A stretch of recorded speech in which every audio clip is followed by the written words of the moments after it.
আরেকজন আল্লাহর ওলি, পানিপথের আল্লাহর ওলি, ভারতের হরিয়ানা প্রদেশে, যেখানে বর্তমানেও আমি ওই দিন সোশ্যাল মিডিয়াতে দেখলাম মুসলমানদের উপর নির্যাতন চলছে, মুসলমানদের মসজিদ ভেঙে ফেলা হচ্ছে। সেই হরিয়ানা প্রদেশে পানিপথ একটা শহরের নাম, এই পানিপথ শহরের নামটা হয়েছে আল্লাহর একজন ওলির নামে। উনার নাম হচ্ছে হযরতে বুয়ালি শাহ কলন্দর রহমাতুল্লাহ আলাইহি। চিৎকার মেরে কন্যা সুবহানাল্লাহ। বুয়ালি শাহ কলন্দর তিনি এমন একজন আল্লাহর বান্দা ছিলেন, তিনি এমন একজন আল্লাহর ওলি ছিলেন যার জীবনে কোনোদিন একটা ওয়াক্ত নামাজ কাজা করতেন না, যার জীবনে কোনোদিন শরীয়ত বিরোধী কোনো কাজের মধ্যে অংশগ্রহণ করতেন না। তিনি এমন একজন আল্লাহর ওলি ছিলেন যার মধ্যে কোনোদিন কোনো নারীর লোভ ছিল না, যার মধ্যে কোনোদিন টাকা পয়সার লোভ ছিল না। তিনি সব সময় হরিয়ানা প্রদেশের পানিপথ এলাকার মধ্যে তিনি রেওয়াজত করতেন, বন্দেগি করতেন। এমন ভাবে তিনি বন্দেগি করতেন, যখন তিনি উজু করে নফল নামাজ পড়তেন, উজু করে 2 রাকাত নফল নামাজ পড়ার পরে হযরতে বুয়ালি শাহ কলন্দর যখন মুরাকাবা করতেন, ওনার মুরাকাবাটা এতই মজবুত ছিল, মুরাকাবা মুশাহাদা করার সঙ্গে সঙ্গে কোন সময় দেখা গেছে তিনি মাটি থেকে 0.1 হাত উপরে, মাটি থেকে 0.1 হাত উপরে। তখন হিন্দু তান্ত্রিক যারা ছিল এরা মনে করতো উনি মনে জাদু মন্ত্র জানে, উনি মনে হয় জাদু মন্ত্র জানে। তখন ওই হিন্দুস্তানের বড় বড় তান্ত্রিকরা এরা ঐক্যবদ্ধ হয়েছে যে আপনি কিভাবে মাটি থেকে 0.1 হাত উপরে উঠে যান, এটা কিভাবে সম্ভব? তখন বুয়ালি শাহ কলন্দর আল্লাহর ওলি ডাক দিয়ে বললেন, হে তান্ত্রিক ভাইয়েরা, আমি কোন জাদু মন্ত্রের দ্বারা এটা করি না, আমি কোন জাদু মন্ত্রতে বিশ্বাসী নয়। আমি যখন আমার মৌলার প্রেমে ফানা হয়ে যাই, আমি যখন আমার মৌলার প্রেমে ফানা হয়ে যাই, দুনিয়ার কোনো লোভ লালসা, দুনিয়ার কোনো চিন্তা ভাবনা আমার মধ্যে থাকে না। আমি নিজেও জানি না কেমনে আমি মাটি থেকে 0.1 হাত উপরে উঠে। উনি অনয় বিনয় করে বলতেছেন, কিন্তু তান্ত্রিকরা বলতেছে না তুমি জাদুর মাধ্যমে তুমি এটা করতেছ, তাইলে সত্যি যদি তুমি আল্লাহর প্রিয় বান্দা হয়ে থাকো, তুমি পানির উপর দিয়ে একটু হাইটা দেখাইতে পারবানি? সুবহানাল্লাহ কন্যা। এরা মনে করছে যে উনি জাদু মন্ত্রের কারণে এটা করতেছেন। তান্ত্রিকরা বলতেছে তুমি সত্যিকারের যদি আল্লাহর ওলি হয়ে থাকো, আল্লাহ যদি তোমাকে পছন্দই করে থাকে, তাহলে তুমি বুয়ালির কারামতি দেখতে চাই, তুমি পানির উপর দিয়ে হেঁটে যাও, যদি হাঁটতে পারো তাহলে বুঝবো যে তুমি সত্যিকারেরই আল্লাহর বন্ধু। আপনারা বলেন আল্লাহর ওলিদের বেলায় এটা সম্ভব কি সম্ভব না? আল্লাহর ওলিদেরকে এই বেলায়েতে পাওয়ার দিয়েছেন কে? আরো জোরে বলেন কে? দয়াল আল্লাহ রে, কি নাম জপলে পাবো তোমারে, দয়াল আল্লাহ রে, কি নাম জপলে পাবো তোমারে। রাহেলা কইলাকের বাবাজিরা, আল্লাহ বলি বুয়ালি শাহ কলন্দর তান্ত্রিক ভাইদেরকে বললেন, অবশ্যই আমি পানির উপর দিয়ে হাঁটবো, আমি পানির উপরে দাঁড়াইয়া আল্লাহকে সিজদা করব। শুধু জমিনে নয়, যারা মওলার প্রেমে ফানা হয়ে যায় এরা আকাশে বাতাসেও সালাত আদায় করতে পারে, এরা পানির উপরেও জলের উপরেও মওলাকে সিজদা করতে পারে। তান্ত্রিকরা ডাক দিয়া কয় আমরা মুখের কথা মানি না, তুমি কাজকর্মে দেখাও। বুয়ালি শাহ কলন্দর তখন বললেন আমি দেখাইতে পারি, আমারও একটা শর্ত আছে।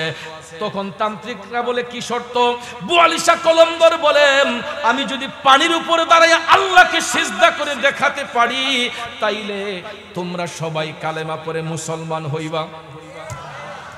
আমি যদি পানির উপরে দাঁড়ায় আল্লাহকে সিজদা করে দেখাতে পারি, তাহলে তোমরা আল্লাহর ইবাদত করবা, তোমরা কালেমা পড়ে সত্য ধর্মে দাখিল হয়ে যাবা, মুসলমান হয়ে যাবা।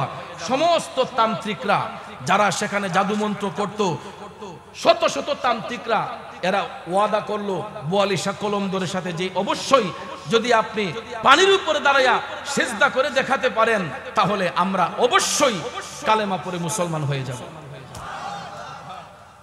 হো মৌলাজি তোমার রহিম নামটি থাকিতে আমি পাপী ডুইবা যাইতাম নি। করিম রহিম নামটি তোমার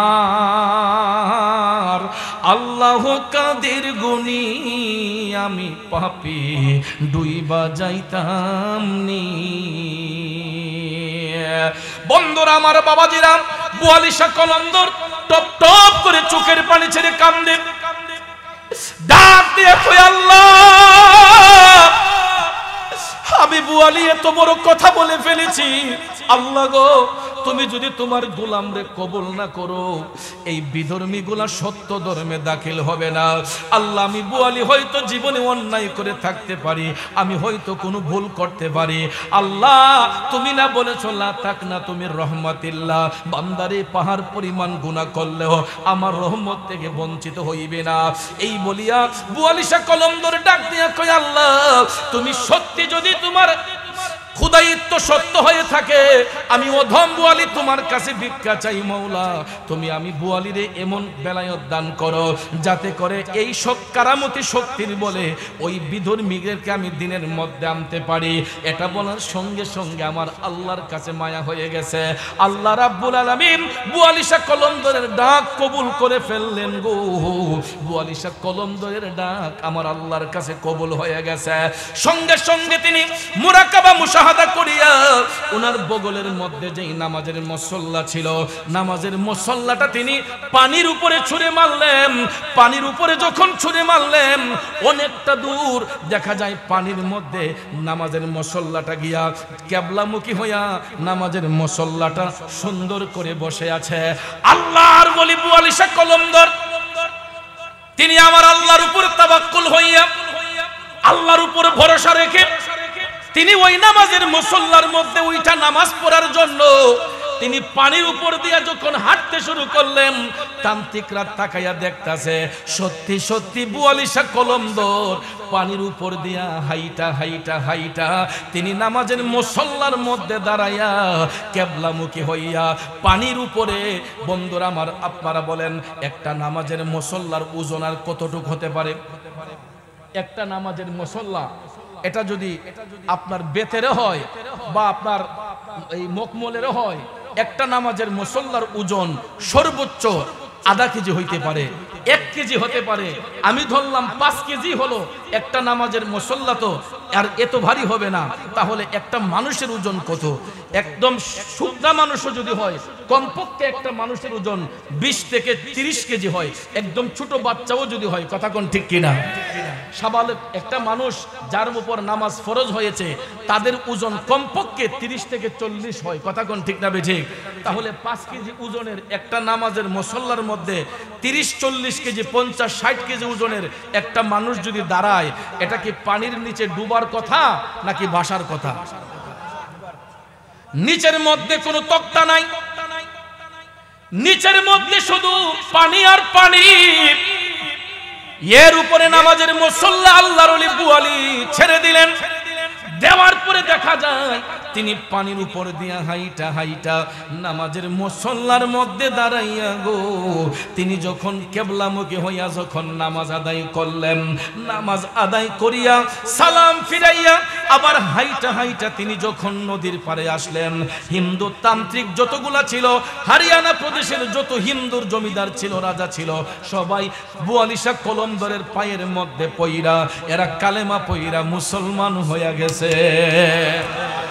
যার উসিলায় আজ পর্যন্ত হরিয়ানা প্রদেশে এখনো লক্ষ লক্ষ মুসলমান বাস করতেছে।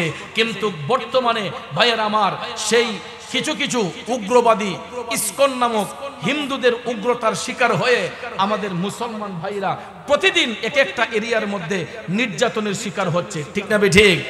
যেই রকম ভাবে ফিলিস্তিনের গাজা এবং রাফাতে যেই রকম ভাবে মুসলিম গণহত্যা চলতেছে, আর নীরবে নিস্তব্ধে আমাদের পার্শ্ববর্তী দেশ ভারতে আমরা সোশ্যাল মিডিয়ার মাধ্যমে দেখতে পাই আমাদের এরকম মুসলিম ভাই বোনদের উপর নির্যাতন নিপীড়ন এমন ভাবে হচ্ছে যেন মনে হচ্ছে যে যেই রকম ভাবে এজিদের সৈনিকরা নবীর আওলাদদেরকে কতল করেছিল, ভাইয়ের আমার ফিলিস্তিন রাফাতে যেরকম ভাবে মুসলিম গণহত্যা চলছে, নীরবে নিস্তব্ধে আমাদের পার্শ্ববর্তী সীমান্ত ভারতের মধ্যে মুসলিম গণহত্যা চলছে। যে কথা কোন ঠিক কিনা? আমি আজকেও গাড়িতে বসলাম, মোবাইলটা যখন ওপেন করলাম তখন দেখলাম একটা ভিডিও, একটা মুসলমান ভাইয়ের মুখের মধ্যে দাড়ি, তাকে রশি দিয়ে গাছের সাথে বেঁধে তাকে বলতেছে তুমি বলো জয় শ্রীরাম, জয় শ্রীরাম। নাউজুবিল্লাহ, জয় শ্রীরাম, জয় শ্রীরাম বলার জন্য তাকে বাধ্য করা হচ্ছে। ভাইয়ের আমার, ওই বিপদের মুহূর্তে হয়তো আমার এই ভাইটা বিপদ থেকে বাঁচার জন্য তার মুখ দিয়ে এটা বলতে বাধ্য, কারণ আঘাত এমন ভাবে তার উপর লাগতেছে যে এই মুহূর্তে যদি সেটা না বলে ওরা মেরেই ফেলবে। তখন দেখলাম বাধ্য করছে জোরপূর্বক এই ভাইটার মুখ দিয়ে জয় শ্রীরাম কথাটা বলাইছে। আপনারা ভাইয়া বড় করে আওয়াজ দিয়ে একটু আল্লাহ পাকের জিকিরে মশগুল হয়ে যায়। ইল্লাল্লাহু ইল্লাল্লাহ ইল্লাল্লাহু ইল্লাল্লাহ ইল্লাল্লাহু ইল্লাল্লাহ ইল্লাল্লাহু ইল্লাল্লাহ ইল্লাল্লাহু ইল্লাল্লাহ ইল্লাল্লাহু ইল্লাল্লাহ লা ইলাহা ইল্লাল্লাহ লা ইলাহা লা হক লা ইলাহা ইল্লাল্লাহ লা ইলাহা ইল্লাল্লাহ হাসবি রাব্বি জাল্লাল্লাহ মা ফি কলবি গায়রুল্লাহ হাসবি রাব্বি মা ফি কলবি গায়রুল্লাহ নূর মুহাম্মদ সাল্লাল্লাহ লা ইলাহা ইল্লাল্লাহ ইল্লাল্লাহু ইল্লাল্লাহ ইল্লাল্লাহু ইল্লাল্লাহ ইল্লাল্লাহু ইল্লাল্লাহ ইল্লাল্লাহু ইল্লাল্লাহ লা ইলাহা ইল্লাল্লাহ লা ইলাহা আর জোড়ে লা ইলাহা ইল্লাল্লাহ লা ইলাহা লা ইলাহা ইল্লাল্লাহ মুহাম্মাদুর রাসূলুল্লাহ সাল্লাল্লাহু আলাইহি ওয়াসাল্লাম। একটা জবান বন্ধ রাখবেন না, চিৎকার মেরে বলি আল্লাহু আকবার। আর একটু মায়ার সুরে বলি ইয়া রাসূলুল্লাহ। বিসমিল্লাহির রহমানির রহিম।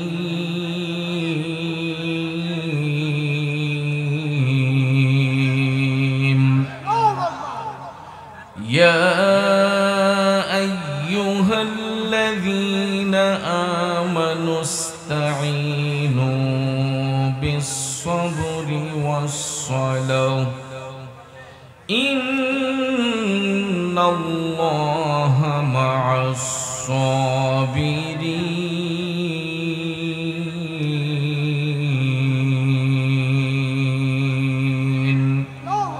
সাদাকাল্লাহুল আযীম ওয়া সাদাকা রাসূলুহুন নাবিয়্যুল হাবিবুল কারীম ওয়া নাহনু আলা যালিকা মিনাশ শাহিদিন ওয়াশ শাকিরিন ওয়ালহামদুলিল্লাহি রাব্বিল আলামিন। রব্বি সাল্লি ওয়া সাল্লিম ওয়া বারিক আলাইহি। উপস্থিত ঐতিহ্যবাহী রাহেলা তরুণ যুব সমাজের উদ্যোগে পবিত্র ঈদে মিলাদুন নবী সাল্লাল্লাহু আলাইহি ওয়াসাল্লাম উপলক্ষে কবরবাসীর আত্মার মাগফিরাত কামনায় 21তম বার্ষিক ঐতিহাসিক ইসলামী সুন্নি মহাসম্মেলন 2025 ইংরেজি সনের সম্মানিত সভাপতি মোহাম্মদ শরীয়ত আলী মিষ্টু সাহেব, সহসভাপতি মোহাম্মদ কমর আলী সাহেব, আজকের প্রধান অতিথি আওলাদে রসুল আওলাদে ওলি আব্দুল মুস্তফা সৈয়দ মুহসিন মজবন্ডারি, বিশেষ অতিথি হজরত মাওলানা সৈয়দ গোলাম কিবরিয়া মজবন্ডারি, জিনার অপেক্ষায় অপেক্ষমান হয়ে আমরা অধীর আগ্রহে বসে আছি। উপমহাদেশের প্রখ্যাত আলেম দ্বীন, খানকার পীর, রাজপথের বীর, আমার সহযোদ্ধা, যিনি ইতিমধ্যে আপনারা দেখেছেন আমাদের সুন্নি প্রেমিক শহীদ মাওলানা রইসউদ্দিন হত্যার বিচার দাবিতে যিনি অগ্রণী ভূমিকা পালন করে যাচ্ছেন, শুধু তাই নয়, সুন্নিয়তের পক্ষে প্রত্যেকটা ময়দানে যিনি রাজপথে জোরালো কণ্ঠে যিনি সুন্নিয়তের পক্ষে কথা বলে যাচ্ছেন, একটাই নাম, একটাই ব্যক্তি, আমার প্রাণপ্রিয় বন্ধুবর আল্লামা পীর মুফতি মোহাম্মদ গিয়াসউদ্দিন আত-তাহিরি সাহিব মাদ্দাজিল্লাহুল আলিয়া। সকলে বলি মারহাবা। আজকের সম্মানিত আলোচক বৃন্দ, আমন্ত্রিত ওলামায়ে কেরাম, বিশেষ করে মঞ্চ প্রবিষ্ট বাজিতপুর উপজেলা আহলে সুন্নাত ওয়াল জামাতের সভাপতি হাজী নুরুল ইসলাম ভূঁইয়া সাহেব সহ পোস্টারে যাদের নাম উল্লেখ করা হয়েছে, প্রত্যেকের নাম নেওয়াটা বিশেষ প্রয়োজন। একাধিক নাম থাকার কারণে সবার নাম উল্লেখ করতে না পারলেও সবার প্রতি আন্তরিক স্নেহ শ্রদ্ধা ভালোবাসা রইল। আমার সামনে উপস্থিত মুরব্বিয়ানে কেরাম, যুবক ভাইয়েরা, ছাত্র ভাইয়েরা, বাড়িতে অবস্থানরত পর্দানিসীন মা বোনেরা, সবার প্রতি আবারও সালাম, আসসালামু আলাইকুম ওয়া রাহমাতুল্লাহ। রব্বুল ইজ্জতের আলিশান দরবারে লাখো কোটি শুকর গুজার করার পর প্রিয় নবী সরকারে দো আলম নূরে মুজাসসম মুহাম্মদুর রাসূলুল্লাহ সাল্লাল্লাহু তাআলা আলাইহি ওয়াসাল্লামের শানে নাতে মুস্তাফা, দুরুদে মুস্তাফা সাল্লাল্লাহু আলাইহি ওয়াসাল্লাম পরিবেশন করে আপনাদের খেদমতে মহাগ্রন্থ আল কোরআনুল কারীমের সূরাতুল বাকারা থেকে ছোট্ট একখানা আয়াতে পাক তেলাওয়াত করেছি। খুব অল্প সময়ে আয়াতে পাকের মূল অর্থ তাফসিরের ভাষায় কিছু আলোচনা এসেছে, এইগুলো উপস্থাপন করে অতি তাড়াতাড়ি আমার বন্ধুবর গিয়াসউদ্দিন তাহিরি সাহেব মঞ্চে আসবেন। ওনার নসিহতপূর্ণ বয়ানের মাধ্যমে আমরা আপন আপন বাড়িতে যাব। প্রিয় ভাইয়েরা আমার, আমি যে আয়াতে পাক তেলাওয়াত করেছি, আল্লাহ সুবহানাহু ওয়া তাআলা সালাত আদায়ের জন্য কোনো বেঈমানকে আহ্বান করেন নাই, নামাজ আদায়ের জন্য কোনো দাজ্জালকে আহ্বান করেন নাই। নামাজ হলো একমাত্র ঈমানদারদের জন্য। কথা বলেন ঠিক কিনা? বেঈমানরা নামাজ পড়লে এটা শুধু নামাজই থাকবে, আর মুমিনদের নামাজের মাধ্যমে মাওলার নৈকট্য হাসিল হয়। কথা কোন ঠিক কিনা? এই জন্য সূরা বাকারায় আল্লাহ রাব্বুল আলামিন স্পষ্ট করে বলেছেন, বিসমিল্লাহির রহমানির রহিম, ইয়া আইয়ুহাল্লাযীনা আমানু, হে আমার ঈমানদারগণ। এখানে রাব্বুল আলামিন ইচ্ছা করলে ইয়া আইয়ুহান নাস বলতে পারতেন, ঠিক কিনা বলেন? কিন্তু ইয়া আইয়ুহান নাস আল্লাহ তাআলা না বলে আল্লাহ বলেছেন ইয়া আইয়ুহাল্লাযীনা আমানু, হে আমার ঈমানদারগণ। ইস্তাইনু, তোমরা আমি আল্লাহর কাছে সাহায্য প্রার্থনা করো, বিসসবরি, ধৈর্যের সাথে, ওয়াসসালা, এবং নামাজের সাথে। সুবহানাল্লাহ কোন। তো এই ধৈর্য এবং নামাজের প্রেম যার সিনাতে থাকবে, আল্লাহ বলেছেন ইন্নাল্লাহা মাআস সাবিরিন, নিশ্চয়ই আমি আল্লাহ সবরকারীর অন্তর্ভুক্ত, ধৈর্যশীলদের অন্তর্ভুক্ত। সুবহানাল্লাহ কি বলবেন না? তাহলে আপনারা বলুন, ধৈর্য এবং নামাজের শিক্ষা রাব্বুল আলামিন বেঈমানকে দিয়েছেন না ঈমানদারকে দিয়েছেন? এই জন্য বেঈমানরা দেখবেন এরা তাকাব্বুরি বেশি করে, এরা অহংকার বেশি করে, এরা নামাজকে মডেল বানাইয়া ঈমানের বাজারে আগুন ধরাইয়া দেয়। নামাজকে মডেল বানাইয়া ঈমানের বাজারে আগুন ধরাইয়া দেয়। যুবক ভাইয়েরা আমার, সকাল থেকে সন্ধ্যা পর্যন্ত, সন্ধ্যা থেকে রাত পর্যন্ত নামাজ পড়তে পড়তে কপালের মধ্যে কালো দাগ ফেলে দেন। ঈমান যদি না থাকে আমলের কোনো মূল্য আছে? ফরজ বলেন, ওয়াজিব বলেন, সুন্নত বলেন, নফল বলেন, যত বন্দেগী আছে এইগুলা হচ্ছে আমল, আর আমার নবী হইছে ঈমান। কথা বলেন ঠিক কিনা? নামাজ পড়লাম, রোজা রাখলাম, হজ করলাম, যাকাত দিলাম, অন্তরে নবীর মহব্বত রাখলাম না। আপনারা বলুন, এই মহব্বতের কোনো দাম আছে? এই প্রেমের কোনো দাম আছে? নামাজ পড়লাম, রোজা রাখলাম, ঢিলা কুলুপ আসকন জুব্বা সবই ব্যবহার করলাম, অন্তরে হুব্বে মোস্তফার প্রেম নাই, ওই ব্যক্তির আমলেরও কোনো মূল্য নাই। কথা বলেন ঠিক না বেঠিক? আমার যুবক ভাইয়েরা, এই জন্য দেখবেন মুনাফিক বেঈমানরা আমার আপনার ঈমান আমলকে হরণ করে নেওয়ার জন্য নামাজ কথা বারবার শুধু নামাজ নামাজ বলবে, কিন্তু দেখবেন এরা নামাজ পইরা চিটারি বাটফারি করে, এরা নামাজ পইরা মানুষ হত্যা করে, এরা নামাজ পইরা আমার ভাই শহীদ রহিসউদ্দিনকে হত্যা করেছে। ঠিক না বিঠে? এরা কেমন মুসলমান? এরা কেমন মুসলমান? যেই মুসলমানের হৃদয়ে একটু পানি দেওয়ার মতো দরদ হয় না। আমার চোখে হয়তো, আমাদের চোখে হয়তো কারবালার ময়দানে সরাসরি উপস্থিত ছিলাম না, কিন্তু কারবালার ইতিহাস পড়ে দেখলাম যে কারবালার মধ্যে যেই স্মৃতি ছিল, ইমাম হুসাইন রাদিয়াল্লাহু তাআলা আনহু সহ আহলে বায়াতের পরিবারদেরকে যেই রকম ভাবে পানির কারণে নির্মমভাবে শহীদ করা হয়েছিল, আমি দেখলাম তারই ধারাবাহিকতায় বর্তমানে কিছু এজিদের চেলারা আমার ভাই শহীদ রহিসউদ্দিনকে এক ফোঁটা পানি পর্যন্ত পান করতে দেয় নাই। ঠিক না বিঠে? অসুবিধা নাই। ইমাম হুসাইন বলেছিলেন দুনিয়ার পানি আমার লাগবে না। ইমাম মুসলিম বিন আকিল বলেছিলেন দুনিয়ার পানি লাগবে না। ইমাম ইবনে আব্বাস বলেছেন দুনিয়ার পানি আমরা চাই না, খাই না, কারণ যার অন্তরে হুব্বে মুস্তাফার প্রেম থাকবে, নবীর ভালোবাসা থাকবে, আমার মদিনার কামলিওয়ালা নবী ওই প্রেমিককে কাউসার পিলাইয়া দিবে। কথা কোন ঠিক না বিঠে? আরো জোরে জোরে বলেন ঠিক না বেঠে? তাইলে বলুন, আমরা নবীর গোলামি চাই কি চাই না? কারা কারা চাই দুইটা হাত উঁচু করে দেখাই। আল্লাহু আকবার, ইয়া রাসূলুল্লাহ, ইয়া গাউসুল আজম।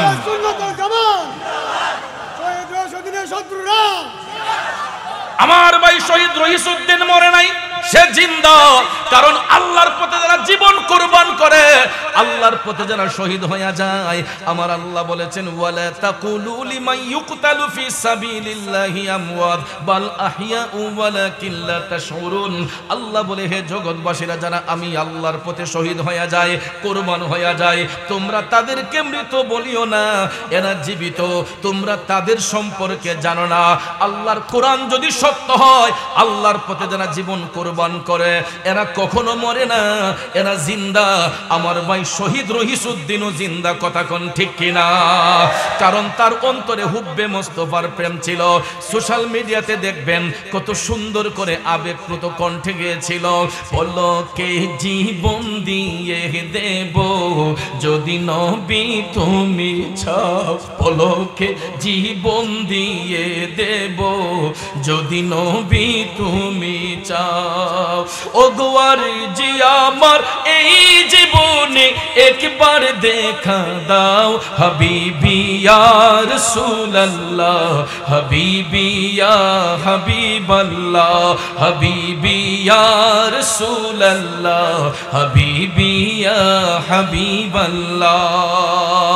আমার ভাই শহীদ রহিসউদ্দিন ইন্তেকালের পূর্বে হয়তো তার অন্তরে নবীর ভালোবাসা ছিল বিদায় আমার নবীকে হয়তো আবেগপ্রুত কণ্ঠে বলেছিল, পলকে জীবন দিয়ে দেব যদি নবী তুমি চাও, কলিজা টুকরা করে দেব যদি নবী তুমি চাও।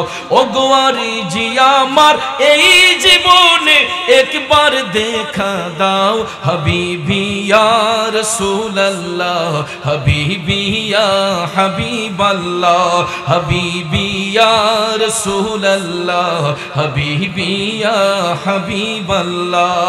একটা জবানও বন্ধ রাখবেন না, চিৎকার মেরে বলুন ইয়া রাসূলুল্লাহ। আর একটু জোরে বলুন ইয়া হাবিবাল্লাহ। জগতের বন্ধুরা রে, ও মুরব্বী বাবাজিরা, আমার সম্মানিত মা বোনরা যারা শুনছেন গো, আল্লাহ রাব্বুল আলামিন ইমানদারদেরকে বলেছেন ইয়া আইয়ুহাল্লাযীনা আমানু, হে আমার ইমানদারগণ, ইস্তাইনু, তোমরা আমি আল্লাহর কাছে সাহায্য চাও। প্রথমে আল্লাহ বলেছেন বিসসবরি, ধৈর্যের সাথে, ওয়াসসালাহ, এবং নামাজের সাথে। ধৈর্য এবং নামাজের প্রেম যেই মুমিনের অন্তরে থাকবে, ধৈর্য এবং নামাজের প্রেম যেই মুমিনের অন্তরে থাকবে, আল্লাহ বলেন ইন্নাল্লাহা মা'আস সাবিরিন, নিশ্চয়ই আমি আল্লাহ সবরকারীদের অন্তর্ভুক্ত, নিশ্চয়ই আমি আল্লাহ সবরকারীদের অন্তর্ভুক্ত। তাইলে বাবাজিরা আমার, বন্ধুরা আমার, আমরা ওই নবীর গোলাম, আমরা নামাজ পড়ি ধৈর্যের সাথে, আমরা তাকওয়ার মাধ্যমে, ধৈর্যের মাধ্যমে, হুব্বে মুস্তাফার প্রেম অন্তরে নিয়ে আমরা নামাজ আদায় করি। আমরা কোনো ব্যক্তিকে দেখাইবার জন্য নামাজ পড়ি না, কোনো ব্যক্তিকে খুশি করার জন্য আমরা নামাজ পড়ি না। আমরা নামাজ পড়ি আল্লাহ আল্লাহর রসুলের সন্তুষ্টির জন্য, ঠিক কিনা কম? আমরা নামাজ পড়ি আল্লাহ আল্লাহ রাসূলের সন্তুষ্টির জন্য। আর যারা লোক দেখানো ইবাদত করবে, যারা মানুষদেরকে দেখাইবার জন্য বন্দেগী করবে, তিরমিজি শরীফের হাদিসে আল্লাহর হাবিব সাল্লাল্লাহু আলাইহি ওয়াসাল্লাম বলেছেন, যারা মানুষকে দেখাইবার জন্য শুধু সালাত সালাত বলে, ওই সমস্ত ব্যক্তিদেরকে আমার আল্লাহ জাহান্নামের সবচাইতে নিকৃষ্ট জায়গার মধ্যে স্থান করে দিবে। ওই জায়গাটার নাম হবে জুব্বুল হুজন। নাম কি? জুব্বুল হুজন। জাহান্নামে এর চাইতে আর কোনো খারাপ জায়গা নাই। যারা আল্লাহর সন্তুষ্টির জন্য নয়, নবীর মহব্বতে নয়, মানুষকে দেখাইবার জন্য যারা নামাজকে মডেল বানাবে, আমার দয়াল নবী বলেছেন ওই সমস্ত লোক দেখানো ইবাদতকারীকে আল্লাহ রাব্বুল আলামিন জাহান্নামের সবচাইতে খারাপ জায়গার মধ্যে দান করবেন। আর ওই জায়গাটার নাম হচ্ছে জুব্বুল হুজন। নাম কি? জুব্বুল হুজন। জাহান্নামে এর চাইতে আর কোনো নিকৃষ্ট জায়গা নাই। এই জুব্বুল হুজন এমন একটা জায়গা, দুজকি মানুষের শরীরের পচা পুঁজগুলা একটা নালা দিয়ে গিয়ে যেখানে ডাম্পিং হয়, যেমন পৌরসভার নর্দমাগুলা দেখবেন নালা দিয়ে গিয়া একটা জায়গায় ডাম্পিং হয়, কথা কোন ঠিক না বেঠিক? ওই ডাম্পিং যেখানে হয় ওই জায়গাটাকে বলা হয় জুব্বুল হুজন। দুজকি মানুষের শরীরের পচা পুঁজগুলা একটা নালা দিয়ে গিয়ে এক জায়গার মধ্যে ডাম্পিং হয়। আর জাহান্নামী লোক দেখানো ইবাদতকারীদেরকে ওই জুব্বুল হুজনের মধ্যে নিয়ে দুজকি মানুষের শরীরের পচা পুঁজগুলা খাবার পণ্য দেওয়া হয়। জোরে কোন নাউজুবিল্লাহ। তাইলে নামাজ পড়তে হবে কার খুশির জন্য? জোরে বলেন, কার খুশির জন্য? আমি দেখতে পাইলাম কিছু কিছু নামাজি আছে, দেখবেন অনেক সময় ঝগড়া বাঁধাইবার জন্য আয়া কই তুমি আসর পড়ো নাই, তুমি মাগরিব পড়ো নাই, তুমি ফজর পড়ো নাই, তুমি এশা পড়ো নাই। এ মুসল্লি, অন্যের কানে তেল দেওয়ার চাইতে আগে নিজের চরকায় তেল দাও, কথা কোন ঠিক না বেঠিক? তুমি যে এত নামাজি হয়ে গেছো, তুমি যে এত ফরজগারি দেখাইতেছো, তুমি বলো তো আমার নবীর কয়টা সুন্নত তুমি মান্য করেছ? এত পড়াই যে করছো, এত পরহেজগারি দেখাচ্ছো, বলো তো কয়টা মানুষের সঙ্গে প্রতারণা করছো? নিজের বেলায় খবর নাই, আরেকজনকে দোষী করতে বড় পছন্দ করে, আছে না নাই? ভাইয়ার আমার, বেঈমান মুনাফিকের চেহারা যতই সুন্দর হোক, দেখবেন এদের চেহারার মধ্যে কোনো মায়া দয়া নাই। বেঈমানদের চেহারা দেখবেন যত ফর্সা হোক, চামড়া যত সুন্দর হোক, দেখবেন এইগুলার চেহারার মধ্যে কোনো দয়া মায়া নাই। আর হুব্বে মুস্তাফার প্রেম যদি সিনার মধ্যে থাকে, ব্যক্তিটা যদি কালো হয়, তখন দেখবেন তার চেহারার মধ্যে নূরের ঝলঝল করে, কথা কোন ঠিক না বেঠিক? তাহলে আমরা নবীর জন্য জীবন দিতে চাই কি চাই না? আরেকটু জোরে বলেন, চাই কি চাই না? অতি শীঘ্রই ডাক আসতে পারে ময়দানে হাজির হওয়ার জন্য। রাজি আছেন? এই দেশে আমার মনে হয় আরেকটা কারবালা আমাদের সামনে আছে। কারণ এজিদের বাহিনীরা যেই রকম ভাবে হুসাইনি সৈনিকদেরকে নির্মম ভাবে নিরপরাধে যারা কতল করেছিল, ভাইয়ারা আমার, সেই এজিদের চেলারা এখন পর্যন্ত মাথা আলগি দিয়ে চলতেছে। এখনো যদি সুন্নি জনতা সজাগ না হয়, তাহলে বুঝবেন আমরা নিজের কপালে নিজে কোরাল মারতেছি। কারণ মনে করবেন, আরে মুরাদ সাহেবকে মারছে আমি যাব কেন, তাহিরি সাহেবকে মারছে আমি যাব কেন, ভুইয়া সাহেবকে মারছে আমি যাব কেন, ভান্ডারী সাহেবকে মারছে, মহসিন ভান্ডারীকে মারছে, আমি যাব কেন? এই কথাটা বলা মানেই আমরা নিজেকে ধ্বংস করে ফেলা। কারণ আমার শহীদে মিল্লাত আল্লামা শেখ নুরুল ইসলাম ফারুকী রহমাতুল্লাহ আলাইহির কথা বারবার অকপটে মনে হচ্ছে। তিনি বলেছিলেন যে পীর মুরিদি যার যার সুন্নিয়ত সবার। বন্ধুরা আমার, আমিও আপনাদের পায়ে হাত রেখে বলতে চাই, রসুন করা করা হয়, মাথা কয়টা? রসুন করা করা হয়, মাথা কয়টা? বাট করলে দেখবেন আলাদা আলাদা, কিন্তু জোড়া দিবেন মাথা কিন্তু একটা। প্রত্যেকটা দরবারের হক্কানি পীর মাশায়েখদের একটাই কাজ, আল্লাহ আল্লাহ রাসূলের সন্তুষ্টি। মহসিন মাইজ ভান্ডারীর আশিক মুরিদদেরকে একটাই দিক নির্দেশনা দিচ্ছেন, আল্লাহ আল্লাহ রাসূলের সন্তুষ্টি। গোলাম কিবরিয়া মাইজ ভান্ডারীর আশিক প্রেমিকদেরকে একটাই দিক নির্দেশনা দিচ্ছেন, আল্লাহ আল্লাহ রাসূলের সন্তুষ্টি।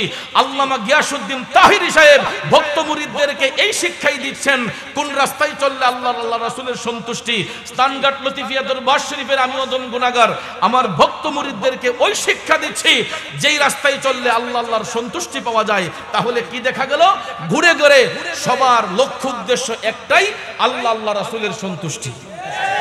কাজেই আমরা মারামারি করে কোনো লাভ নেই, দলাদলি করে কোনো লাভ নেই, হিংসা নিন্দা করে লাভ নেই।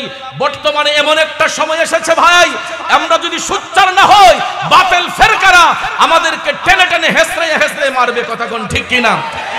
এই জন্য আপনাদের কাছে আমি বাজিতপুরে এই কয়লা গ্রাহেলা থেকে আপনাদের পায়ে হাত রেখে বলে যাচ্ছি, কে কোন পরিবারের সন্তান সেটা দেখবেন না, আগে দেখবেন তার অন্তরে ইশকে মোস্তফার প্রেম আছে কিনা, হুব্বে মোস্তফার প্রেম আছে কিনা।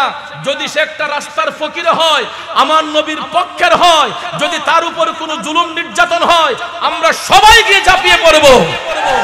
রাজি আছেন সবাই? হাত তুলে দেখান।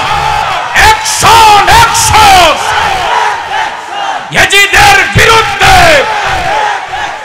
বেঈমানদের বিরুদ্ধে হুসাইনি তলোয়ার, শাহজালালের তলোয়ার, এক হও লড়াই করো, সুন্নিয়ত কায়েম করো, এক হও লড়াই করো। ভাইয়ের আমার, আমরা অস্ত্রবাজিতে বিশ্বাসী নয়, সুন্নি জামাত বোমাবাজিতে বিশ্বাসী নয়। আমরা অস্ত্র হাতে নিয়ে জিহাদ করি না, আমরা বোমা হাতে নিয়ে জিহাদ করি না। আমাদের সবচাইতে বড় অস্ত্র হলো নারায়ে রিসালাত, নারায়ে রিসালাত। এটাই হচ্ছে সবচাইতে বড় হাতিয়ার। এই হাতিয়ার যদি আমার আপনার হাতে থাকে, নারায়ে, ইনশাআল্লাহ ওই মুমিনকে কোনোদিন পরাজিত করতে পারবে না। ইনশাআল্লাহ ময়দানে ডাক আসবে অচিরেই।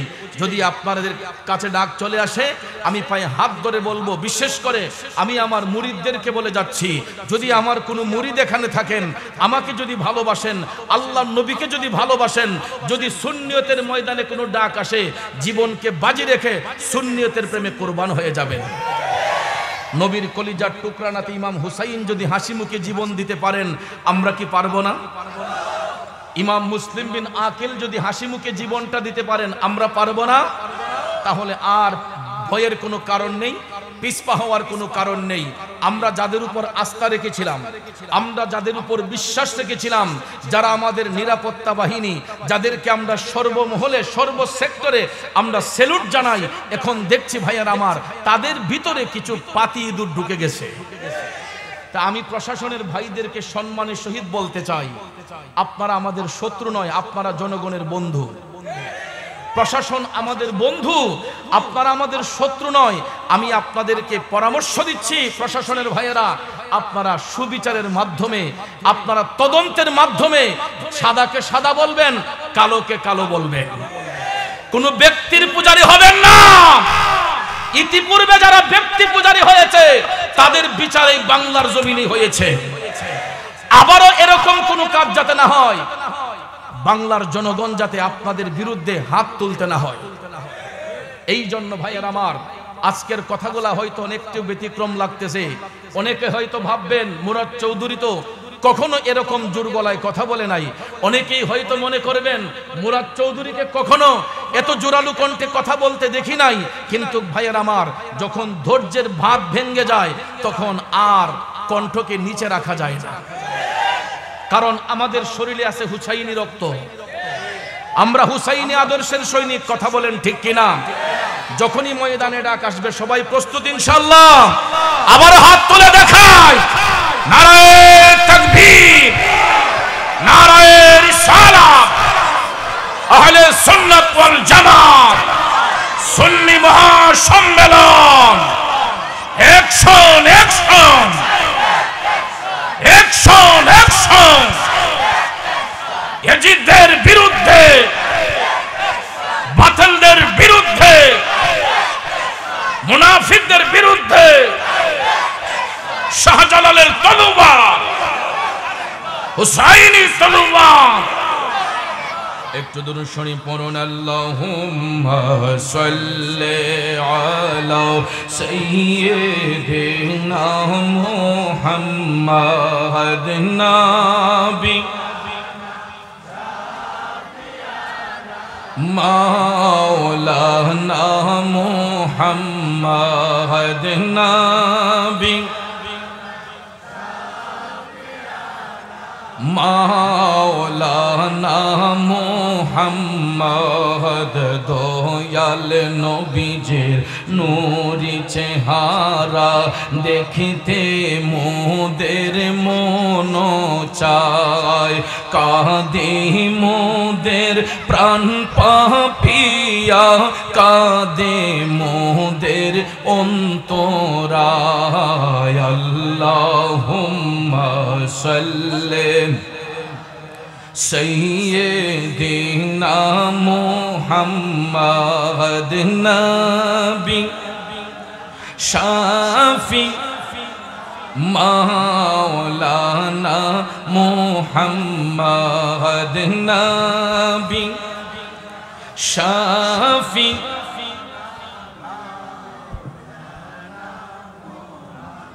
বাবাজির, আমার বন্ধুরা, আমার কষ্ট হয়েছে আপনাদের। আমি লম্বা চূড়া কোনো কথা বলে আপনাদের মনোযোগ নষ্ট করব না বাজান। বলেছিলাম নামাজ হবে মুমিনের জন্য, বেঈমানের জন্য নামাজ নয়। আর মুমিনদের নামাজের মধ্যে আমার আল্লাহ কেমন শক্তি দান করে এবার দেখুন। যেই ভারতের মধ্যে এখন হিন্দুরা মুসলমানদের উপর নির্যাতন করছে, সেই ভারতবর্ষে কিন্তু অসংখ্য আল্লাহর বলিগণ শুয়ে শুয়ে আরাম করছেন, ঠিক না বিঠেক? সেই ভারতবর্ষ আল্লাহর বলিগণ আবাদ করেছে হিন্দুস্তানের রাজা খাজা মঈনুদ্দিন চিশতি। ভারতবর্ষে আগমন করে অস্ত্র হাতে নয়, প্রায় ৯৯ লক্ষ হিন্দুকে মুসলমান বানাইছেন। কথা কোন ঠিক না বিঠেক? ৯৯ লক্ষ হিন্দুকে মুসলমান বানাইয়া আজমির শরীফের মধ্যে খাজা বাবা শুয়ে আরাম করছেন। আরেকজন আল্লাহর বলি, পানিপথের আল্লাহর বলি, ভারতের হরিয়ানা প্রদেশে, যেখানে বর্তমানেও আমি ওই দিন সোশ্যাল মিডিয়াতে দেখলাম মুসলমানদের উপর নির্যাতন চলছে, মুসলমানদের মসজিদ ভেঙে ফেলা হচ্ছে। সেই হরিয়ানা প্রদেশে পানিপথ একটা শহরের নাম। এই পানিপথ শহরের নামটা হয়েছে আল্লাহর একজন ওলির নামে। উনার নাম হচ্ছে হযরতে বুয়ালি শাহ কলন্দর রহমাতুল্লাহ আলাইহি। চিৎকার মেরে কন্যা সুবহানাল্লাহ। বুয়ালি শাহ কলন্দর তিনি এমন একজন আল্লাহর বান্দা ছিলেন, তিনি এমন একজন আল্লাহর ওলি ছিলেন যার জীবনে কোনোদিন একটা ওয়াক্ত নামাজ কাজা করতেন না, যার জীবনে কোনোদিন শরীয়ত বিরোধী কোনো কাজের মধ্যে অংশগ্রহণ করতেন না। তিনি এমন একজন আল্লাহর ওলি ছিলেন যার মধ্যে কোনোদিন কোনো নারীর লোভ ছিল না, যার মধ্যে কোনোদিন টাকা পয়সার লোভ ছিল না। তিনি সব সময় হরিয়ানা প্রদেশের পানিপথ এলাকার মধ্যে তিনি রেওয়াজত করতেন, বন্দেগী করতেন। এমন ভাবে তিনি বন্দেগী করতেন, যখন তিনি উজু করেন নফল নামাজ পড়তেন, উজু করে 2 রাকাত নফল নামাজ পড়ার পরে হযরতে বুয়ালি শাহ কলন্দর যখন মুরাকাবা করতেন, ওনার মুরাকাবাটা এতই মজবুত ছিল, মুরাকাবা মুশাহাদা করার সঙ্গে সঙ্গে কোনো সময় দেখা গেছে তিনি মাটি থেকে 0.1 হাত উপরে, মাটি থেকে 0.1 হাত উপরে। তখন হিন্দু তান্ত্রিক যারা ছিল এরা মনে করত উনি মনে জাদু মন্ত্র জানে, উনি মনে হয় জাদু মন্ত্র জানে। তখন ওই হিন্দুস্তানের বড় বড় তান্ত্রিকরা এরা ঐক্যবদ্ধ হয়েছে যে আপনি কিভাবে মাটি থেকে 0.1 হাত উপরে উঠে যান, এটা কিভাবে সম্ভব? তখন বুয়ালিশা কলন্দর আল্লাহর বলি ডাক দিয়ে বললেন, হে তান্ত্রিক ভাইয়েরা, আমি কোন জাদু মন্ত্রের দ্বারা এটা করি না, আমি কোন জাদু মন্ত্রতে বিশ্বাসী নয়। আমি যখন আমার মৌলার প্রেমে ফানা হয়ে যাই, আমি যখন আমার মৌলার প্রেমে ফানা হয়ে যাই, দুনিয়ার কোনো লোভ লালসা, দুনিয়ার কোনো চিন্তা ভাবনা আমার মধ্যে থাকে না। আমি নিজেও জানি না কেমনে আমি মাটি থেকে শূন্য 1-1.5 হাত উপরে উঠে। উনি অনয় বিনয় করে বলতেছেন, কিন্তু তান্ত্রিকরা বলতেছে না, তুমি জাদুর মাধ্যমে তুমি এটা করতেছ, তাইলে সত্যি যদি তুমি আল্লাহর প্রিয় বান্দা হয়ে থাকো, তুমি পানির উপর দিয়ে একটু হাইটা দেখাইতে পারবানি? সুবহানাল্লাহ কন্যা। এরা মনে করছে যে উনি জাদু মন্ত্রের কারণে এটা করতেছেন। তান্ত্রিকরা বলতেছে, তুমি সত্যিকারের যদি আল্লাহর ওলি হয়ে থাকো, আল্লাহ যদি তোমাকে পছন্দই করে থাকে, তাহলে তুমি বুয়ালির কারামতি দেখতে চাই, তুমি পানির উপর দিয়ে হেঁটে যাও, যদি হাঁটতে পারো তাহলে বুঝবো যে তুমি সত্যিকারেরই আল্লাহর বন্ধু। আপনারা বলেন, আল্লাহর ওলিদের বেলায় এটা সম্ভব কি সম্ভব না? আল্লাহর ওলিদেরকে এই বেলায়েতে পাওয়ার দিয়েছেন কে? আরো জোরে বলেন কে?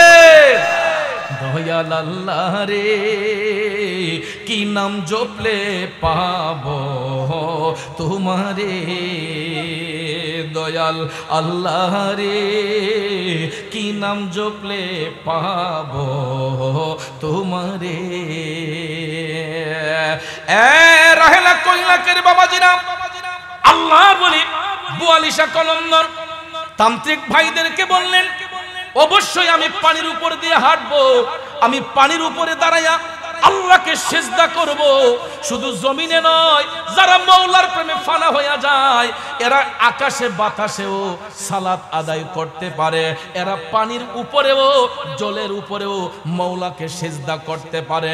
তান্ত্রিকরা ডাক দিয়ে কয়, আমরা মুখের কথা মানি না, তুমি কাজ কর্মে দেখাও। বুয়ালিশা কলন্দর তখন বললেন, আমি দেখাইতে পারি, আমার একটা শর্ত আছে। তখন তান্ত্রিকরা বলে, কি শর্ত? বুয়ালিশা কলন্দর বলেন, আমি যদি পানির উপরে দাঁড়ায় আল্লাহকে সিজদা করে দেখাতে পারি, তাইলে তোমরা সবাই কালেমা পড়ে মুসলমান হইবা। আমি যদি পানির উপরে দাঁড়ায় আল্লাহকে সিজদা করে দেখাতে পারি, তাহলে তোমরা আল্লাহর ইবাদত করবা, তোমরা কালেমা পড়ে সত্য ধর্মে দাখিল হয়ে যাবা, মুসলমান হয়ে যাবা। সমস্ত তান্ত্রিকরা যারা সেখানে জাদুমন্ত্র করত, শত শত তান্ত্রিকরা এরা ওয়াদা করলো বুয়ালিশা কলন্দরের সাথে, যে অবশ্যই যদি আপনি পানির উপরে দাঁড়াইয়া সিজদা করে দেখাতে পারেন, তাহলে আমরা অবশ্যই কালেমা পড়ে মুসলমান হয়ে যাব। হো মৌলাজি, তোমার রহিম নামটি থাকিতে আমি পাপী ডুইবা যাইতাম নি, করিম রহিম নামটি তোমার, আল্লাহ কাদের গুণী আমি পাপী ডুইবা যাইতাম নি। বন্ধুরা আমার, বাবাজিরা, বুয়ালিশা কলন্দর টপ টপ করে চোখের পানি ছেড়ে কান্দে, ডাক দিয়ে কই, আল্লাহ, আমি বুয়ালি এত বড় কথা বলে ফেলেছি, আল্লাহ গো, তুমি যদি তোমার গোলামরে কবুল না করো, এই বিধর্মী গুলা সত্য ধর্মে দাখিল হবে না। আল্লাহ, আমি বুয়ালি হয়তো জীবনে অন্যায় করে থাকতে পারি, আমি হয়তো কোনো ভুল করতে পারি, আল্লাহ তুমি না বলেছো লা তাকনা তুমি রহমাতিল্লাহ, বান্দারে পাহাড় পরিমাণ গুনাহ করলেও আমার রহমত থেকে বঞ্চিত হইবে না। এই বলিয়া বুয়ালিশা কলন্দর ডাক দিয়া কয়, আল্লাহ, তুমি সত্যি যদি তোমার খুদায়িত্ব সত্য হয়ে থাকে, আমি অধম বুয়ালি তোমার কাছে ভিক্ষা চাই। মওলা, তুমি আমি বুয়ালিরে এমন বেলায়ত দান করো, যাতে করে এই সব কারামতি শক্তির বলে ওই বিধর্মীদেরকে আমি দিনের মধ্যে আনতে পারি। এটা বলার সঙ্গে সঙ্গে আমার আল্লাহর কাছে মায়া হয়ে গেছে। আল্লাহ রাব্বুল আলামিন বুয়ালিশা কলন্দরের ডাক কবুল করে ফেললেন গো। বুয়ালিশা কলন্দরের ডাক আমার আল্লাহর কাছে কবুল হয়ে গেছে। সঙ্গে সঙ্গে তিনি মুরাকাবা মুশাহাদা মুশাহাদা করিয়া ওনার বগলের মধ্যে যেই নামাজের মুসল্লা ছিল, নামাজের মুসল্লাটা তিনি পানির উপরে ছুঁড়ে মারলেন।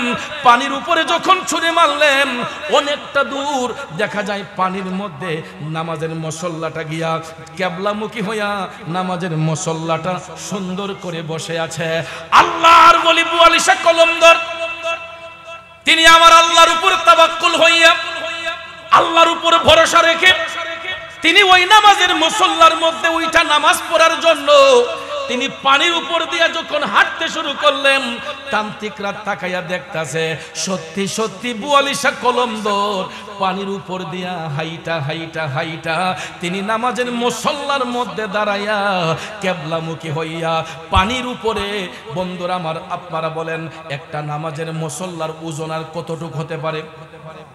একটা নামাজের মুসল্লা এটা যদি আপনার বেতেরও হয় বা আপনার এই মকমলেরও হয়, একটা নামাজের মুসল্লার ওজন সর্বোচ্চ আধা কেজি হইতে পারে, 1 কেজি হতে পারে।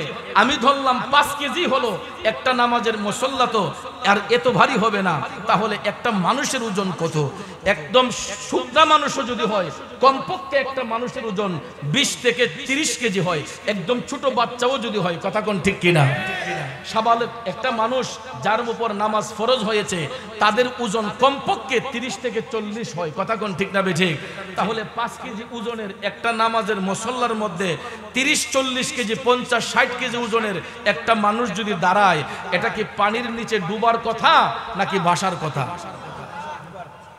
নিচের মধ্যে কোনো তক্তা নাই, নিচের মধ্যে শুধু পানি আর পানি। এর উপরে নামাজের মুসল্লা আল্লাহর ওলি আবু আলী ছেড়ে দিলেন। দেওয়ার পরে দেখা যায় তিনি পানির উপর দিয়া হাইটা হাইটা নামাজের মুসল্লার মধ্যে দাঁড়াইয়া গো, তিনি যখন কিবলামুখী হইয়া যখন নামাজ আদায় করলেন, নামাজ আদায় করিয়া সালাম ফিরাইয়া আবার হাইটা হাইটা তিনি যখন নদীর পারে আসলেন, হিন্দু তান্ত্রিক যতগুলা ছিল, হরিয়ানা প্রদেশের যত হিন্দুর জমিদার ছিল, রাজা ছিল, সবাই আবু আলী শাহ কলমদরের পায়ের মধ্যে পইরা এরা কালেমা পইরা মুসলমান হইয়া গেছে। যার উসিলায় আজ পর্যন্ত হরিয়ানা প্রদেশে এখনো লক্ষ লক্ষ মুসলমান বাস করতেছে। কিন্তু বর্তমানে ভাইয়ের আমার, সেই কিছু কিছু উগ্রবাদী ইসকন নামক হিন্দুদের উগ্রতার শিকার হয়ে আমাদের মুসলমান ভাইরা প্রতিদিন এক একটা এরিয়ার মধ্যে নির্যাতনের শিকার হচ্ছে, ঠিক না বেঠিক? যেই রকম ভাবে ফিলিস্তিনের গাজা এবং রাফাতে যেই রকম ভাবে মুসলিম গণহত্যা চলতেছে, আর নীরবে নিস্তব্ধে আমাদের পার্শ্ববর্তী দেশ ভারতে আমরা সোশ্যাল মিডিয়ার মাধ্যমে দেখতে পাই আমাদের এরকম মুসলিম ভাই বোনদের উপর নির্যাতন নিপীড়ন এমন ভাবে হচ্ছে যেন মনে হচ্ছে যে যেই রকম ভাবে এজিদের সৈনিকরা নবীর আওলাদদেরকে কতল করেছিল, ভাইয়ের আমার, ফিলিস্তিন রাফাতে যেরকম ভাবে মুসলিম গণহত্যা চলছে, নীরবে নিস্তব্ধে আমাদের পার্শ্ববর্তী সীমান্ত ভারতের মধ্যে মুসলিম গণহত্যা চলছে, কথা কোন ঠিক কিনা? আমি আজকেও গাড়িতে বসলাম, মোবাইলটা যখন ওপেন করলাম তখন দেখলাম একটা ভিডিও, একটা মুসলমান ভাইয়ের মুখের মধ্যে দাঁড়িয়ে তাকে রশি দিয়ে গাছের সাথে বেঁধে তাকে বলতেছে, তুমি বলো জয় শ্রীরাম, জয় শ্রীরাম। নাউজুবিল্লাহ, কোন জয় শ্রীরাম, জয় শ্রীরাম বলার জন্য তাকে বাধ্য করা হচ্ছে। ভাইয়ের আমার, ওই বিপদের মুহূর্তে হয়তো আমার এই ভাইটা বিপদ থেকে বাঁচার জন্য তার মুখ দিয়ে এটা বলতে বাধ্য, কারণ আঘাত এমন ভাবে তার উপর লাগতেছে যে এই মুহূর্তে যদি সেটা না বলে ওরা মেরেই ফেলবে। তখন দেখলাম বাধ্য করছে জোরপূর্বক এই ভাইটার মুখ দিয়ে জয় শ্রীরাম কথাটা বলাইছে। আপনারা বলেন, ইসলাম কি আমাদেরকে এই শিক্ষা দেয়? তাহলে এরা কোন ধর্ম পালন করে? যেই ধর্মের মধ্যে উগ্রতা, যেই ধর্মের মধ্যে মূর্খতা, এই ধর্মের মধ্যে থাইকা এরা কিভাবে মুসলিমদেরকে গণহত্যা করে? আমার রাসূল বিদায় হজের ভাষণে বারবার করে বলেছেন, তোমরা কোনো ধর্মের প্রতি আঘাত করিও না।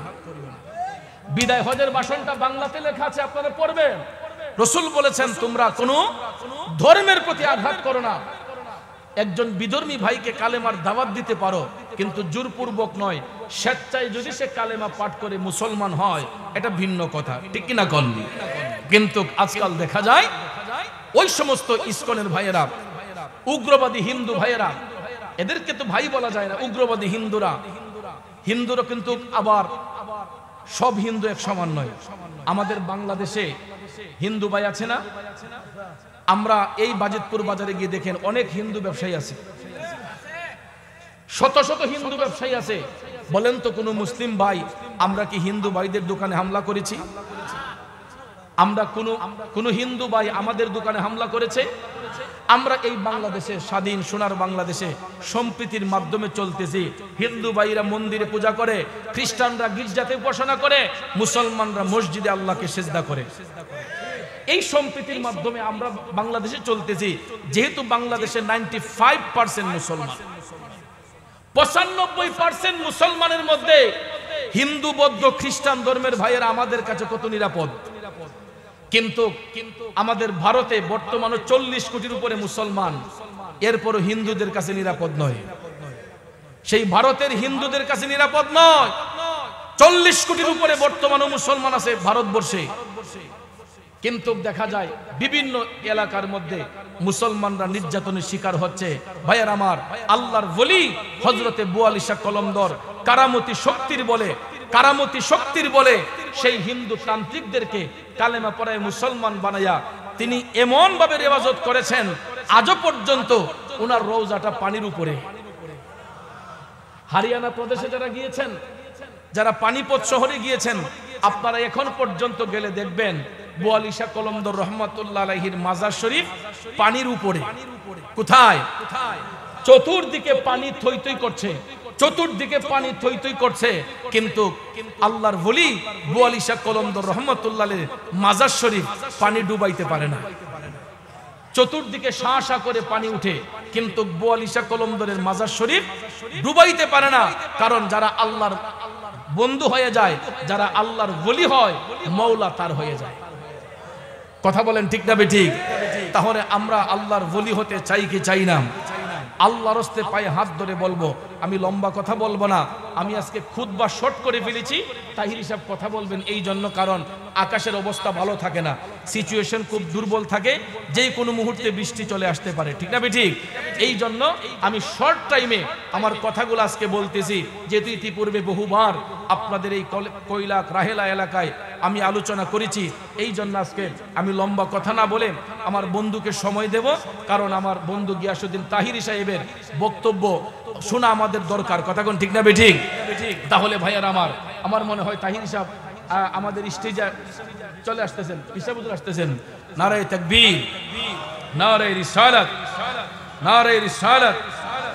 আজকের মাহফিলের প্রধান অতিথির আগমন, আওলাদে মাঝ ভান্ডারীর আগমন, আমরা সকলে বলি মারহাবা।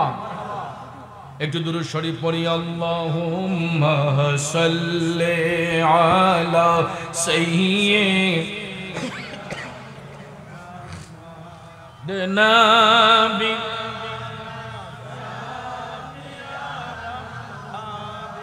লানা মুহাম্মাদ নবী শাফি মাওলানা মুহাম্মাদ আল্লাহ সাইয়্যিদিনা মুহাম্মাদ নবী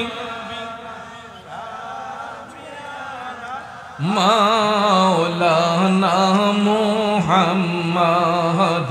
এমন নবীজির উম্মত আমরা, যেই নবীর নাই তুলনা।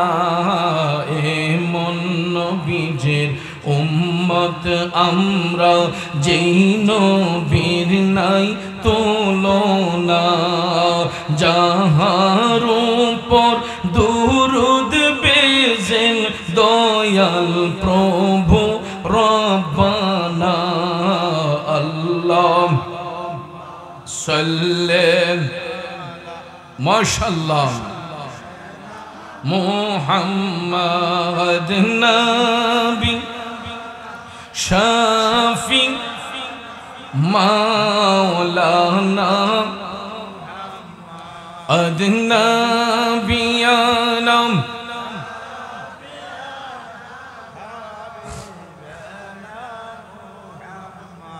আমার বাবাজিরাম, 42 কলমদর রহমতুল্লাহ আলাইহির কথা বলেছিলাম। ওনার কারামতি শক্তির বলে যত তান্ত্রিক ছিল সবাই কালেমা পড়ে মুসলমান হয়ে গেল। মুসলমান হওয়ার পরে তাদেরকে সাথে নিয়ে 42 কলমদর সেই পানিপত শহরের মধ্যে সুন্দর একখানা মসজিদ নির্মাণ করেছেন। আল্লাহর ওলিরা মসজিদ বানানোর পক্ষে না ভাঙ্গার পক্ষে? আল্লাহর ওলিরা মসজিদ বানানোর পক্ষে না ভাঙ্গার পক্ষে? আজকে যেই সমস্ত ভাইয়েরা এই বাংলার জমিনে আল্লাহর ওলিদের মাজার শরীফ ভাঙ্গার জন্য উপচে পড়ে লেগেছেন, এরা কি জানে না যে এই দেশে সর্বপ্রথম যারা মসজিদ বানিয়েছেন, আজানের ধ্বনি দিয়েছেন, তারাই ছিলেন আল্লাহর ওলিগণ? কথা বলেন ঠিক কিনা? এই বাংলার জমিনে সর্বপ্রথম বড় গলায় যিনি আজান দিয়েছিলেন, বাংলার জমিনে সর্বপ্রথম বড় গলায় যিনি আজান দিয়েছিলেন, উনিও ছিলেন আউলাদে রাসূল, যিনি হবিগঞ্জের চুনারুঘাটে মুরারবন্দের জমিনে পূবে এবং পশ্চিমে যিনি শুয়ে আছেন 120 জন আউলিয়া নিয়ে, 360 আউলিয়ার মধ্যে 120 জন নিয়ে যিনি মুরারবন্দের জমিনে শুয়ে আছেন, সিপাহসালার সৈয়দ নাসির উদ্দিন রহমাতুল্লাহ আলাইহি, যিনি সর্বপ্রথম সুরমা নদীর পারে দাঁড়ায়া আজানের ধ্বনি দেওয়ার সঙ্গে সঙ্গে রাজা গোরগোবিন্দের প্রথম বড় দেয়ালটা ঠাস করে পড়ে গেছিল। আল্লাহু আকবার, ধ্বনির কেমন পাওয়ার, কেমন শক্তি!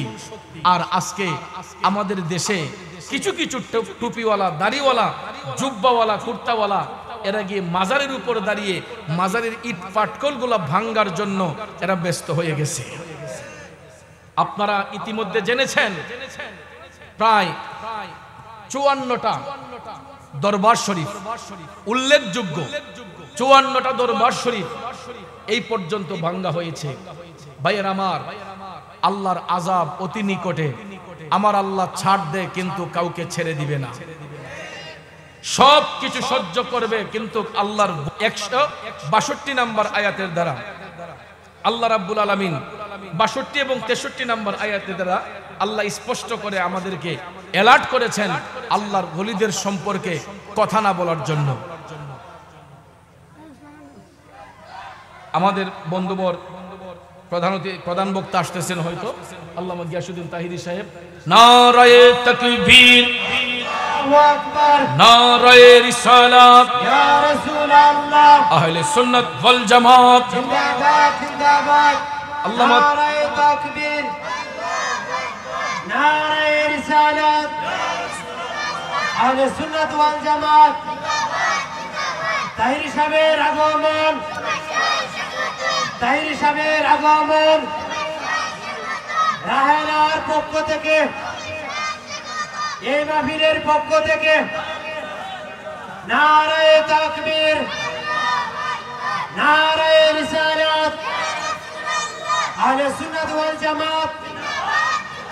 সম্মানিত হাজিরিন, আমাদের আজকের মাহফিলের প্রধান আকর্ষণ, প্রধান আলোচক হযরত মাওলানা পীর মুফতি মোহাম্মদ গিয়াসউদ্দিন আত-তাহিরি সাহেব আমাদের মধ্যে এসে উপস্থিত হয়েছেন। নারায়ে তাকবীর, নারায়ে তাকবীর, নারায়ে রিসালাত, আহলে সুন্নাত ওয়াল জামাত। ইয়া নবী সালামু আলাইহি, ইয়া রাসূল সালাম, আয়া হাবিব সালাম, আসসালাওয়াত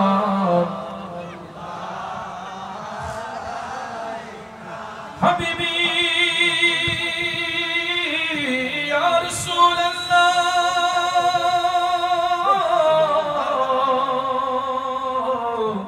ও ইয়া হাবিব আল্লাহ,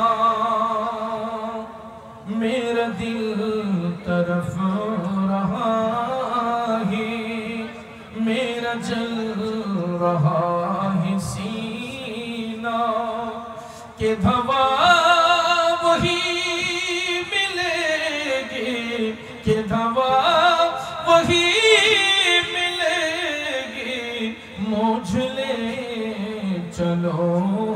मदीना या नबी सलाम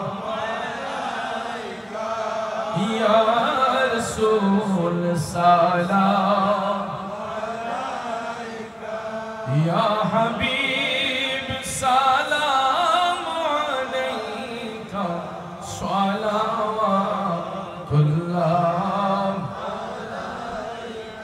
या रब्बी सल्लि व सल्लिम दाइमन अबादन अला हबीबिका खैरिल खल्क़ि कुल्लिहिम बलगल उला बिकमालिहि कशफत दुजा बिजमालिहि हसनत जमीउ खिसालिहि सल्लु अलैहि व आलिहि। কথা শেষ।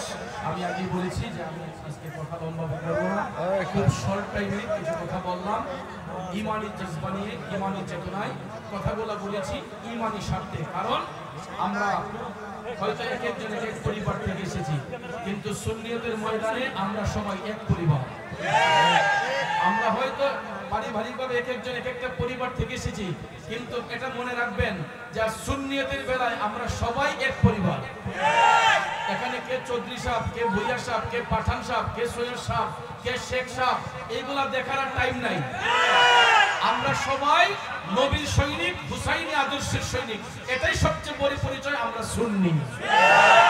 আমাদেরকে সুন্নি বললে হৃদয় শীতল হয়, খুশি হয়। আর আমরা হৃদয় খুশি হয়, মন খুশি হয়, আমাদের মনটা শীতল হয় যখন আমাদেরকে সুন্নি বলা হয়। আমরা যখন সুন্নি বলে গর্বিত করি তখন আমরা ভাইয়ের আমার আনন্দ পাই। কিন্তু তাদেরকে যদি আমরা ওয়াহাবি বলি, জামাতি বলি, খারিজি বলি, তখন দেখবেন তেলে বেগুনে চেতে ওঠে।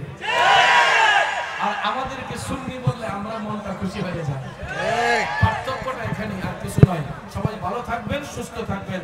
আসসালামু আলাইকুম ওয়া রাহমাতুল্লাহি ওয়া বারাকাতুহু।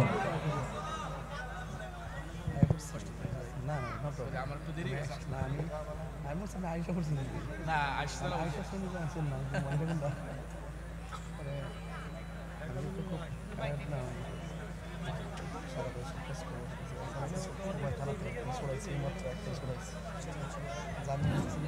আলহামদুলিল্লাহ। এই পর্যন্ত আলহামদুলিল্লাহ আল্লাহ অনেক ভালো লেগেছে। এখন আমাদের মধ্যে উপস্থিত হয়েছেন আমাদের আজকের মাহফিলের প্রধান আলোচক, সারা বাংলার আলোড়ন সৃষ্টিকারী, সুন্নিয়তের অতন্দ্র প্রহরী, আমাদের সকলের হৃদয়ের স্পন্দন, হযরতুল আল্লাহ হযরত মাওলানা পীর মুফতি মোহাম্মদ গিয়াসউদ্দিন আত-তাহিরি সাহেব হুজুরকে হুজুরের মূল্যবান তাকরীর পেশ করার জন্য মাহফিল ইন্তেজামিয়া কমিটির পক্ষ থেকে বিশেষভাবে আহ্বান করা যাচ্ছে।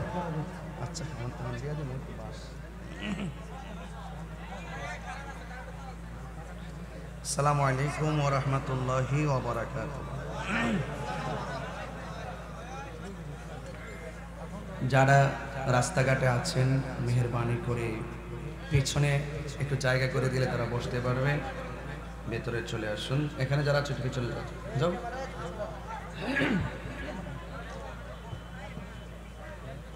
আসসালামু আলাইকুম ওয়া রাহমাতুল্লাহি ওয়া বারাকাতুহু।